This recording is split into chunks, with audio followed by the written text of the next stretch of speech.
আসসালামু আলাইকুম রহমতুল্লাহ। Energy drink ক্যানকে এই ডিজাইনটা করে আমি আপনাদেরকে দেখাবো। লাইক এটাকে আমি ব্যাকগ্রাউন্ডটাকে চেঞ্জ করে নিয়েছি। আমি সলিড কালারে আসবো, অ্যাডজাস্টমেন্ট লেয়ার এখান থেকে সলিড কালারে আসবো। এখান থেকে জাস্ট আমি এই কালারটাকে দিয়ে দিলাম। নর্মালের এখানে আসবো, লিনার লাইটটাকে সিলেক্ট করে দিলাম। এটাকে মাউসে রাইট ক্লিক করে রাস্টারাইজ লেয়ার করলাম, অ্যাপ্লাই লেয়ার মার্জ করে দিব। ক্যানের লেয়ার সিলেক্ট করে কন্ট্রোল ধরে একটা ক্লিক করলাম, দেন এটাকে অ্যাড লেয়ার মার্জ করে দিব। ক্যানের মধ্যে বসে গেল। বসে যাওয়ার পর আবার জাস্ট আমি অ্যাপ্লাই লেয়ার মাস্ক করে দিব। হোয়াইটটাকে অ্যাপ্লাই লেয়ার মাস্ক করে দিলাম।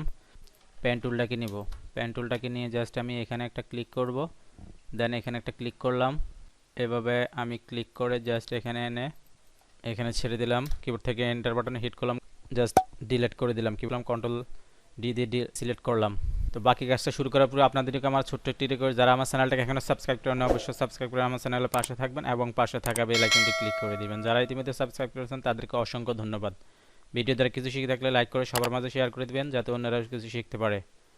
এখন আমি জাস্ট এটার উপরে আরও একটা ব্ল্যাঙ্ক নিব। শিপ ধরে প্লাস এখানে ক্লিক করলাম, উপরে একটা ব্ল্যাঙ্ক হলো।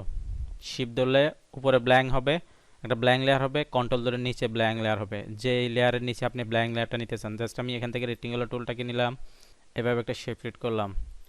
জাস্ট আমি স্টকটাকে উঠিয়ে দিব। ফিলের এখান থেকে জাস্ট আমি হোয়াইট কালারটাকে সিলেক্ট করে দিব। কার্বন জেরা টুলটাকে নিলাম, জাস্ট আমি এখানে একটা ক্লিক করব। লাইক আমার আরেকটা ডিজাইন হয়ে গেল। এখানে এই মকআপের লেয়ারে আমি কন্ট্রোল ধরে একটা ক্লিক করলাম, জাস্ট আমার সিলেক্ট হলো। উপরের লেয়ারটা সিলেক্ট করে অ্যাড লেয়ার মাসে একটা ক্লিক করলাম। লাইক আমার হোয়াইটটা বসে গেল। Very easy tips. জাস্ট আমার পূর্বের লেখাগুলোকে জাস্ট আমি এভাবে দিয়ে দিব। জাস্ট আমি লেখাগুলোকে এভাবে দিয়ে দিব। আমার যে পূর্বের লেখাগুলো আছে এগুলোকে আমি জাস্ট এভাবে দিয়ে দিলাম। লেখার কালারগুলোকে আমি একটু চেঞ্জ করে দিব। একটা কালার দিয়ে দেব, যে কোনো একটা কালার। লাইক আমি জাস্ট আমি এই কালারটাকে দিয়ে দিলাম। এখানে আমি একটা লোগো দিয়ে দিব। সিলেক্ট করে অল্টার প্রেস করে জাস্ট আমি এখানে এনে ছেড়ে দিব। লাইক আমার লোগোটা এখানে চলে আসলো। লাইক এভাবে আমি বসিয়ে দিলাম। এটার কালারটাকে আমি একটু চেঞ্জ করে দিতে পারি। কন্ট্রোল ধরে এখানে একটা ক্লিক করলাম, লাইক সিলেক্ট হলো। কিবোর্ড থেকে এল বাটন প্রেস করলাম, দ্যাট মিন্স লেবেলস। লাইক এভাবে আমি সাদা করে দিতে পারি পুরাটাকে। জাস্ট আমার একটা সিম্পলি জাস্ট একটা লোগো এখানে বসবে। কিবোর্ড থেকে ডি বাটন প্রেস করলাম, লাইক আমার এটা এখানে বসে গেলো। আমি জাস্ট সিম্পল একটা লোগো দিয়ে আপনাদেরকে বোঝাচ্ছি। জাস্ট আমি এভাবে দিয়ে দিলাম। কন্ট্রোল ধরে এটা নিচে একটা ক্লিক করলাম, লাইক আমার একটা ব্ল্যাঙ্ক হলো। এখান থেকে আমি একটা কালার দিয়ে দিব।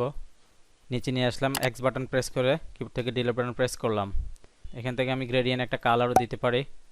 লাইক আমি এই কালারটাকে দিয়ে দিলাম। উপরের লেখার লেয়ারটা সিলেক্ট করে নিচেরটাকে শিপ ধরে সিলেক্ট করলাম। কিবোর্ড থেকে কন্ট্রোল যদি গ্রুপ করলাম, এখানে আমি দিয়ে দেবো টেক্সট। এটাকে সিলেক্ট করে জাস্ট আমি এই পর্যন্ত সিলেক্ট করলাম। কিবোর্ড থেকে কন্ট্রোল জি প্রেস করলাম, জাস্ট আমি এটাকে দিয়ে দিব ক্যান। লাইক দেখেন আমার অনলি একটা ক্যান। ওকে, লাইক আমার হচ্ছে ডিজাইনটা। জাস্ট ক্যানের নিচে আমি একটা শ্যাডো দিয়ে দিব। কন্ট্রোল ধরে প্লাস এখানে ক্লিক করলাম, এটার নিচে আমার একটা ব্ল্যাঙ্ক হলো। জাস্ট আমি এখান থেকে একটু শ্যাডো দিয়ে দিব একটু রিয়েলিস্টিক করার জন্য। ব্রাশ টুলটাকে সিলেক্ট করব, দেন আমি ব্রাশ টুলটাকে সিলেক্ট করে লাইক এভাবে আমি একটা ক্লিক করলাম। জাস্ট কিবোর্ড থেকে কন্ট্রোল টি দিয়ে একটু চাপিয়ে দিব। ইরেজার টুলটাকে নিয়ে জাস্ট একটু ইরেজ করে দিব পাশ দিয়ে। তো আমি এখানে শেষ করছি। আমার আবার রিকোয়েস্ট, যারা আমার চ্যানেলটাকে এখন সাবস্ক্রাইব করেন অবশ্যই সাবস্ক্রাইব করে আমার চ্যানেল পাশে থাকবেন এবং পাশে থাকা বেল আইকনে ক্লিক করে দিবেন। যারা ইতিমধ্যে সাবস্ক্রাইব করেছেন তাদেরকে অসংখ্য ধন্যবাদ। ওকে, আল্লাহ হাফেজ।